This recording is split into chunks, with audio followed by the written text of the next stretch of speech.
Hey guys, Mr. Backerberg here. In this video, we're going to look at the mean value theorem for definite integrals. It's not a coincidence that a function takes on its average value at some point in the interval. A continuous function on a closed interval always assumes its average value at least once in the interval. So the mean value theorem says if f is continuous on an interval from a to b, then at some point c in that interval from a to b, then f of c has to equal that average value of your function. So that 1 over b minus a times the integral of your function from a to b. So in this first example, we are going to look at the average chord length of a circle. So suppose we have a circle of radius r that's centered at the origin. We want to know what the average length of the chords that are perpendicular to the diameter that run from negative r to positive r along the x-axis. And the first thing we're going to do is show that the length of the chord at any specific x value is 2 times the square root of the radius squared minus whatever x squared is. Well, what we're going to start with is actually drawing a picture of our situation. So we've got our x and y axes. We've got a circle that is centered right at the origin, and we're looking at chords in this circle. So a chord runs from one side of the circle to the other side of the circle, and I guess specifically we want our chords to be perpendicular to the x-axis. So what I'm going to look at doing is actually drawing in a triangle here. So going from the center up to the top where this chord is, and then going over to where our chord intercepts the x-axis. Now going from the center out to the edge of the circle, we know that that's the length of our radius. So I'm going to call that r. And then along the x-axis, whatever distance we go to the right, I'm just going to call that x. Now I'm going to use these values and the Pythagorean theorem in here. Since we know that our chord is perpendicular to the x-axis, we know that this has to create a right triangle. I'm going to use the Pythagorean theorem to help me find this missing side. Now if I'm looking at this height from the x-axis up to the circle, I'm going to call that value, let's call that a. And what we're going to do is solve to find that a value. So using the Pythagorean theorem, we would say x squared plus a squared is equal to r squared. We're solving for a, so I'm going to subtract this x squared over to the other side. So we're going to get a squared equals r squared minus x squared. But then in order to get rid of the squared power on this a, I'm going to square root both sides. So a is equal to plus or minus the square root of r squared minus x squared.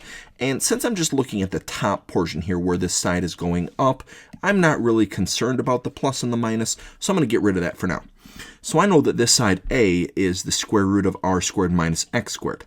But as far as the chord goes, the chord starts up at our circle and goes all the way down to the bottom of our circle here. So it's not just that a value, because this length down here would also be the same. So a and another a would really be 2a. So we can say that 2a is 2 times the square root of this r squared minus x squared. So the length of the chord is this 2a value. So 2 times that square root. Now the next thing we're going to look at doing is setting up an integral expression for the average value of the length of these chords over the interval from negative r to r. So for the average value, remember the formula is 1 over the upper limit for your interval minus the lower limit for your interval. So my upper limit is r and my lower limit is negative r. But then we have to multiply that by the integral from that lower limit to that upper limit of our function. Now in this case, our function is going to be that chord length square root thing that we just came up with. So 2 times the square root of r squared minus x squared, and then we have to throw our dx on the end. Now that we know what our integral is, we're actually going to go through and evaluate it. So I'm going to simplify some things down. On the bottom of this fraction, r minus negative r, well that double negative is going to turn positive. So if we add those together, then we get 2r on the bottom of this fraction.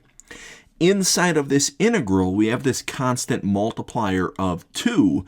So based on our properties of constant multiples, we're allowed to take that out. And when we do that, multiplying by this 1 on the top of the fraction, we're going to end up getting 2 over that 2r. Now we've got this integral in here going from negative r to positive r of this square root function, r squared minus x squared dx.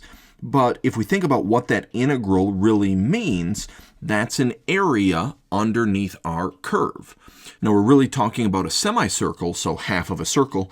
We know that the area formula for a circle is pi r squared, but if we're only looking at half the circle, then we would have to split that answer in half. And as we look at this fraction in front of this integral, we can reduce this down. This 2 on top and on bottom will cancel out, so we'll get 1 over r. But now there's a little bit more simplifying that can happen in here. With this r squared on top and this r on bottom, we'll be able to cancel that r on bottom with one of these r's on top. So then if we look at what's left over on top, we've really got pi times r. And then if we look at what's left over on bottom, we've just got 2.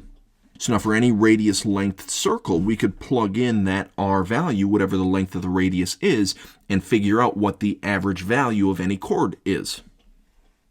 Now because of the mean value theorem, because our function is continuous on the interval from negative r to r, that means that our function, which was that 2 times the square root of r squared minus x squared, that has to meet the mean value theorem. So there has to be some c value on that interval from negative r to r such that the length of that chord is exactly the same as the average chord length within our circle.